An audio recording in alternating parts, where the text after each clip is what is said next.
Yo, what's up, YouTube? Today's gonna be a little bit of like a day in the life. I just got back from my morning walk to just get some fresh air and really just reset my brain for today. Got a few closing calls lined up. So far, I had $100 today on commissions. Um, Dude, diesel.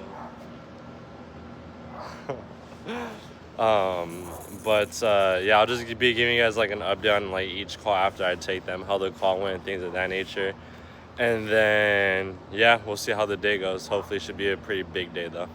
So to show you guys how I start my day off, I usually wake up around like 6 a.m. usually, a little bit sooner, a little bit later, just depends on the day usually. But 6 a.m. is usually like what I set my alarm for. I always start my morning off with the shower just to refresh the body, and then when I get out the shower, I usually grab like a small breakfast, nothing crazy. It's usually just like 2 bananas. Sometimes I'll have avocado toast as well, but it's always like 2 bananas, 5 grams of creatine, and I want to get my body moving like ASAP and like get in the sun. So I'll go like on a 5 to 15 minutes ish walk just around the neighborhood to just reset my body, especially if you're just locked up in the house all day, just working behind the computer. Super important for your eyes and just your overall body to get some vitamin D moving in the morning. So I'll go ahead and do that, and then I'll go to the backyard, sometimes like in the turf, and I'll do like some body movements, just like shoulder movements, hip movements, leg movements, things of that nature. And I'll do some body tapping as well. So I open up the blood vessels because I'm always sore from lifting, because I'm usually lifting anywhere from like 4 to up to 6 days a week. So I'm usually pretty sore all the time. So I always got to do that in the morning to not just feel mentally sharp, but also physically as well. Right now, I'm going to do an hour of sales training. I haven't decided yet. I'm thinking I was going to go ahead and watch a Josh Lyons video. I only had one call yesterday. He ended up being a paid in full, so it's $300 in commissions for me specifically. So that was a pretty decent call, I guess. There was a few things I could have done a lot better. But I'm going to watch a Josh Lyons video since he posted one yesterday. It was a little role play they had. Sales training offer. So I'm gonna go ahead and review that for the next hour. If you guys are in high ticket sales and you guys aren't dedicating at least like 1 at max, maybe 2 hours a day of like excessive training, and you're just using your closing calls as training, like that's not gonna do you any justice at the end of the day. You should always be dedicating at least 1 to 2 hours of either you reviewing your own calls, you reviewing someone else's calls, or having like a coach or mentor review your calls as well. So that's what I'm gonna start my morning off with right now. And I got some coaching calls with some of the setters I'm managing right now. And I'll have my first closing call here in about 3 hours. So I'll just keep you guys updated.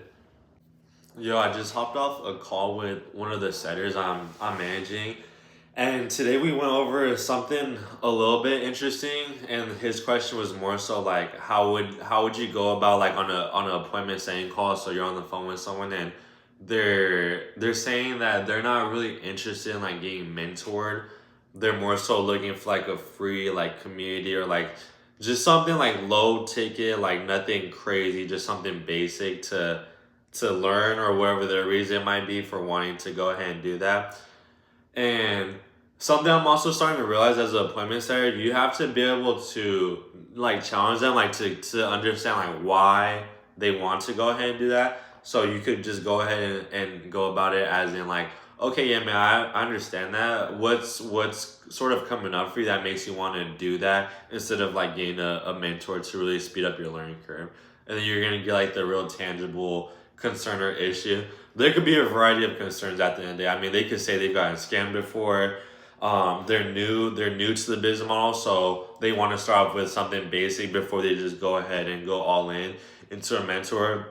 There's quite frankly like a bunch of concerns slash objections, I guess they could give you as to like pertaining to why they feel they want to start with the free basic stuff rather than just jumping straight towards a mentorship at the end of the day. And it's your job as a starer to be able to identify, is this guy like genuinely just looking for more information and he's not even thinking about getting mentored, getting coaching, that sort of stuff? Or the second option would be, is he genuinely trying to get more coaching? Is just something holding him back from from wanting to do the free stuff first before getting more advanced coaching. So it's your job as an appointment starter to be able to identify that.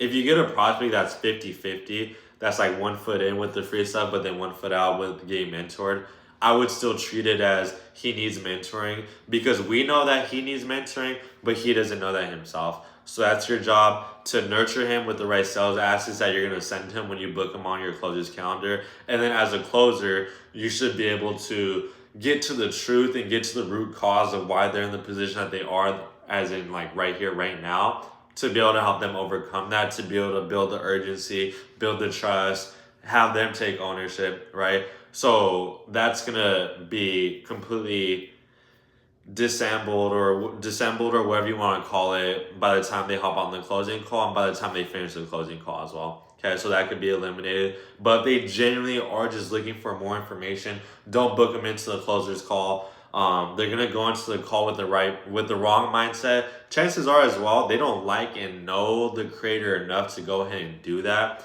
So they're definitely on the colder side. Chances are they just need more pre-nurturing sales assets, testimonials, case studies, whatever you want to call it, to go ahead and warm them up more. So with that case, it would just be better to DQ them. Even after you ask them the challenging questions, you should be able to tell whether or not they're really just looking for more information or they're genuinely like curious and getting more advanced training. So that's another job.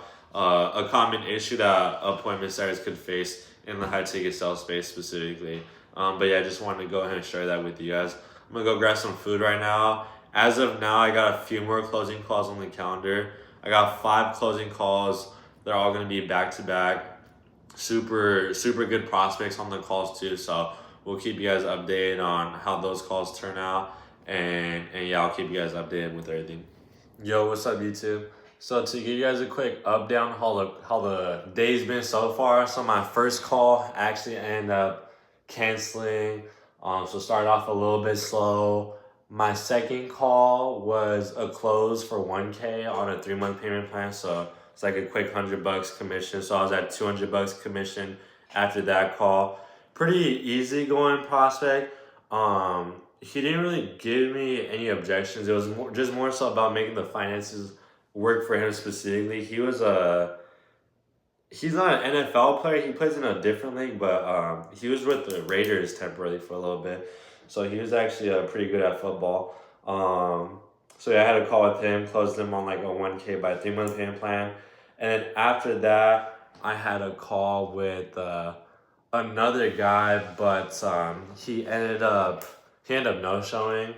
So a little bit out of my control from that aspect. We'll try to get him back on the calendar because he was making really good money.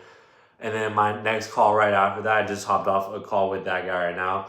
Ended up closing him, ended up being a paid in full for 3.5K, had a lot of pain, and I didn't really need to like dig too deep because he was just giving me so much pain, and he was pretty much like a lay down for the most part, but I still had to be careful with not just like rushing into the pitch, because I've done that sometimes with like, if I could give you guys advice when it comes to prospects that you feel might be a laydown, or like they're gapping and they're just giving you like so much pain, you're like, bro, what do I do with all this? Don't assume it's a close until you get everything you need.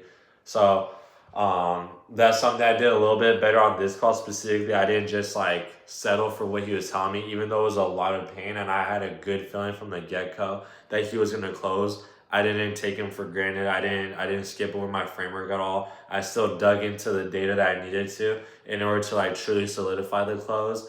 Ended up being $3,500 paid in full at 15% commission, since I did set and close him. If you do the math, I think that's what, like $525, I think, give or take. I don't know, I dropped out of college, I'm not that smart. $525 in commissions from that call. I did have a call right now. Prospect ended up canceling. He's a super green guy. Like, he's definitely gonna close. Especially like from his energy I had on the call with him when I set him initially. He gave me a call. It sounded like it was like a family emergency or something. Ended up rescheduling him for next week because he's gonna be on vacation from tomorrow up until Saturday. So got him in back on the calendar on Monday. The other guy that rescheduled, my first call that rescheduled him for Friday. So at least I got both of them back on the calendar. They're not going to be like no-shows like the call I did earlier that ended up being a no-show. I got one more call here in about an hour. I have an hour break right now. Right now, I'm either going to do a call review or I'm going to dial some new leads that came in. Yeah, so that's kind of like where I'm at right now for the day. So 525 plus 200. I also had $100 payment plan that came in, so that's another 100. So before my paid in full close, I was $300, 300 plus 525. I'm at $825 today. Still got one more call, so got to finish off strong. Could potentially be a 1K day today, but we'll see. Gotta keep the energy neutral. Can't get too high, can't get too low. Just gotta be neutral at all times. And yeah, we'll see how this next call goes. But yeah, I'll keep you guys updated with everything. So this is proof of the 3.5K paid in full I just had. Ignore the 2 zeros though. It's just supposed to be 3,500. This was another 1K that came in earlier. And this is the other 1K that came in earlier. So this is proof of the other $1,000 that came in earlier as well.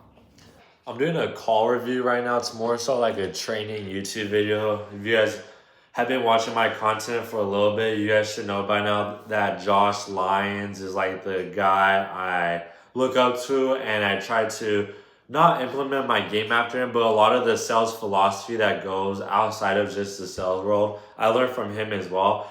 And something that I'm starting to realize too is, as a high ticket closer, I tell this to my sellers a little bit too, some of the sellers I'm managing. The reason why prospects give you super vague or dry responses or answers is because you're asking super dry, vague questions. You know what I mean? So how do you fix that? One easy fix I could give you is literally just start asking more open-ended questions. Stop asking so many close-ended questions. Stop asking so many yes or no response types of questions.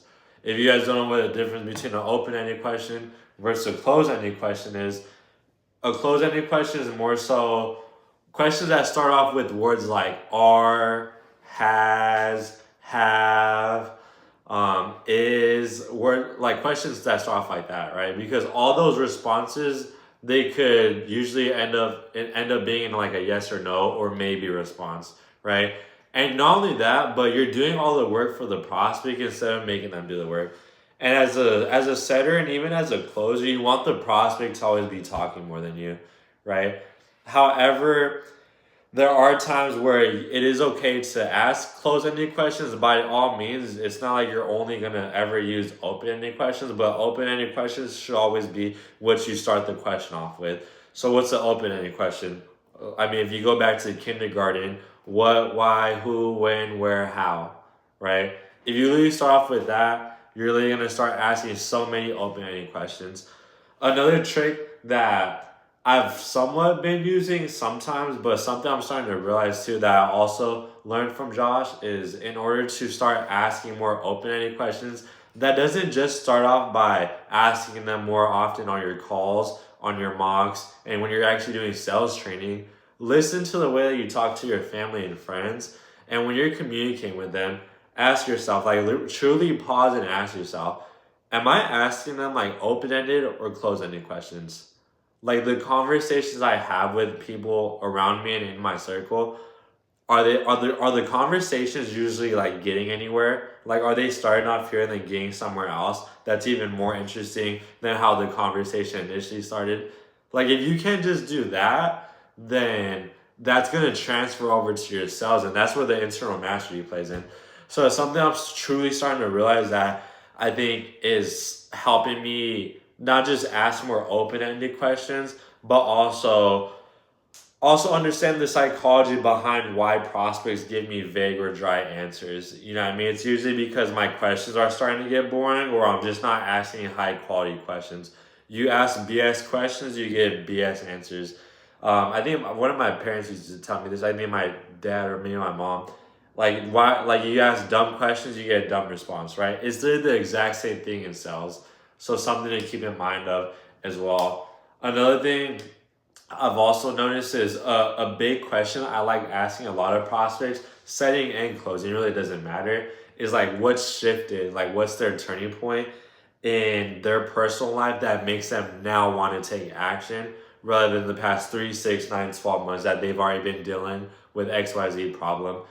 And a big reason for this is because someone doesn't go through a whole sales funnel, watch a YouTube video, click a link in the bio, fill out their information, hop on a 10-minute setting call with the salesperson they never talked to in their life, take an hour of their day to give to you to potentially fix XYZ problem, to not have one pivotal moment where something did not happen, right? And it's your job as a closer to be able to identify that, because that's kind of like the golden egg right there. Like what specifically happened and changed. Because they could tell you everything they want. You'll be able to tell too. Well, maybe not everybody will be able to tell because there's different levels to how good you are at closing. But the higher up you get, the better you get at understanding human psychology and why your prospects are reacting to the questions you're asking them in a certain type of way. You're going to be able to start to determine what's a BS response and what's not a BS response.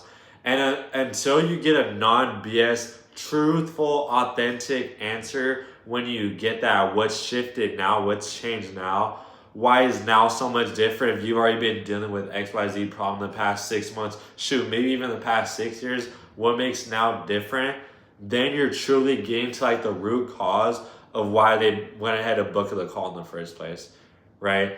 So that's a better way to phrase. A lot of average salespeople, in my opinion, like asking the why now question, like why now do you want to change, or just some BS version of why now.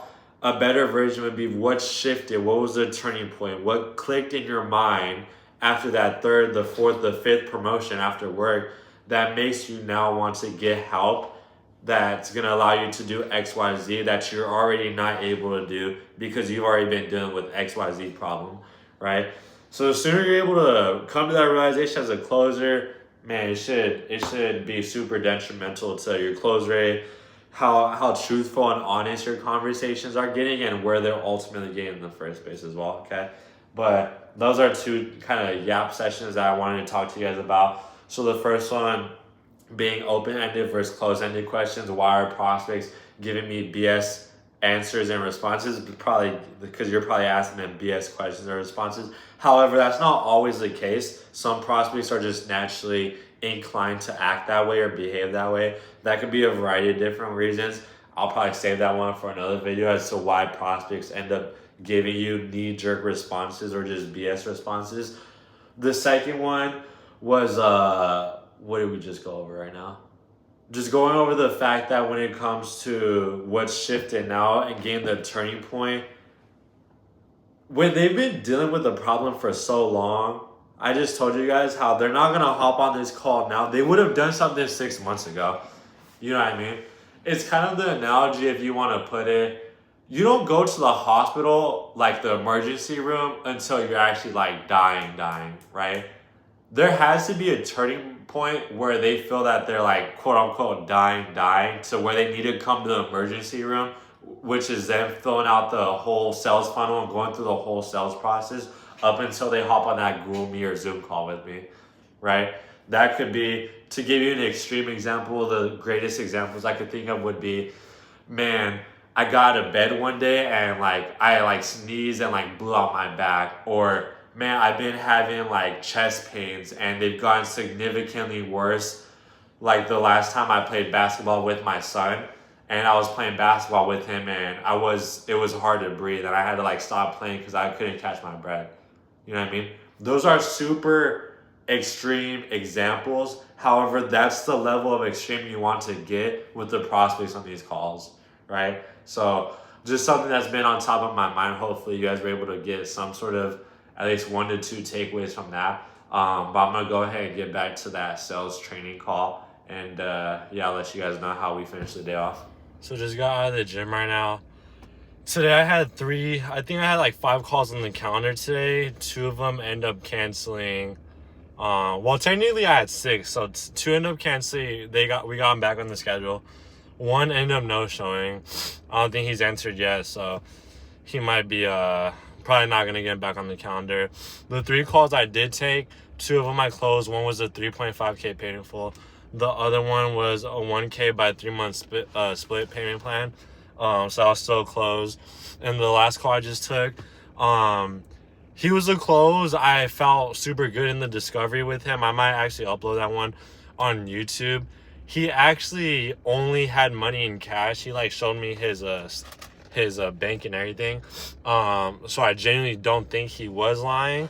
So he should be coming in tomorrow. We agreed to a 3-month payment plan. So hopefully that'll come in tomorrow. That'll be $1,200. So that'll be $120 in commission because I only closed that guy. We have one of our other setters set him. So could have finished off today at, what is that, 825 plus like 120. That's like 925. 945. Could have finished it off at 945. Fell a little bit short of that 1K goal for today, but nonetheless, still a pretty solid day. I think I got like 3 closing calls as of tomorrow. For now, we'll probably get 1 more on the board tomorrow, so should be a good day tomorrow. Just got out the gym, so had a nice little back and by day. Gonna go back to Elisha's house and grab some dinner. But yeah, it ended up coming out to $825 because a payment yesterday came in today that was like a finished paid in full, so I was $100. I got another $100 from a guy that did a deposit over the weekend, and he paid another $1,000 today, so that was another $1,000 that came in today. And then the other one was, oh yeah, a close. Yeah, it was a close. So one was a close, one was a finished paid in full from yesterday, and another one was a finished deposit from over the weekend. Yeah, I'm tripping. So that's $300 from that. $525 from the 3.5K paid in full. Some of the closes were at 15% commission, which is why I had 15% of the 3.5K. The other ones I just closed, so I only got 10% on those. If you guys had questions about the payment structure, that's kind of like how the payment structure was for those deals. Yeah, my bad. I'm not dumb. I know how to do math. The duo is back. You got anything to say? How was your day? It was good. I went to school today and work. College? What college are you going to? Actually, do they need to know that? No. Okay. When do you start school? September, because we're going on vacation. So I'm gonna miss the first week of school. Yeah, must be nice. Yeah, I dropped out of school. Oh. Yeah, so I dropped out of school. You guys already know that by now, but yeah, she's going to the school that I went to. Right now we're going to get ice cream right now, and yeah, that's all I got for you. I'm probably just gonna wrap up the video here. Arizona got a pretty decent sunset today, huh? Nothing crazy. No clouds. No in clouds. The sky, so it's not crazy.